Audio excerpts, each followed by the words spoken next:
വർഷങ്ങൾക്ക് മുമ്പ് ഇറ്റലിയിലെ ഒരു ഗ്രാമം. കനത്ത മഴയും വെള്ളപ്പൊക്കവും. കരകവിഞ്ഞൊഴുകിയ നദിയിലൂടെ ഒരമ്മയും കുഞ്ഞിനെ കൈപ്പത്തിയിൽ ഓത്തിപ്പിടിച്ച് അമ്മ നദിയിലൂടെ നീന്തി. മുങ്ങിത്താണിട്ടും ആ കൈപ്പത്തി ഉയർന്നു തന്നെ നിന്നു. ഇരുവരും ഒഴുകിയെത്തിയത് ഉയർന്ന മലനിരകൾക്ക് താഴെ ഒരു വെള്ളച്ചാട്ടത്തിനരികിലായിരുന്നു. പിന്നീട് അവിടെയായി താമസം.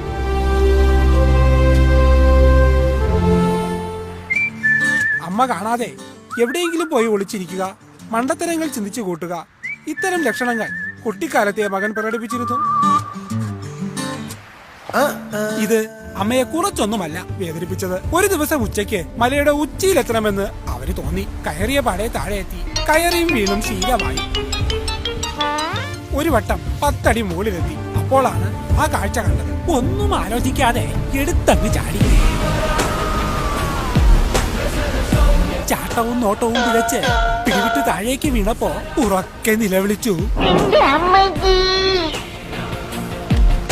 കളസം കീറിയപ്പോൾ അമ്മയെ തേടി നടന്നു കരഞ്ഞു. ഒടുവിൽ ഗുരുവിന്റെ മുന്നിൽ നിന്നിരുന്ന അമ്മയെ കണ്ടെത്തി. ക്ഷീണിച്ച അവശനായ പയ്യന്റെ വരവ് കണ്ട് ഗുരു അമ്മയോട് പറഞ്ഞു, തോറ്റ് തുന്നമാടി വന്നിരിക്കുന്നു നിന്റെ മോൻ. അവനെന്തെങ്കിലും തിന്നാൻ കൊടുക്കും. കഥകളി.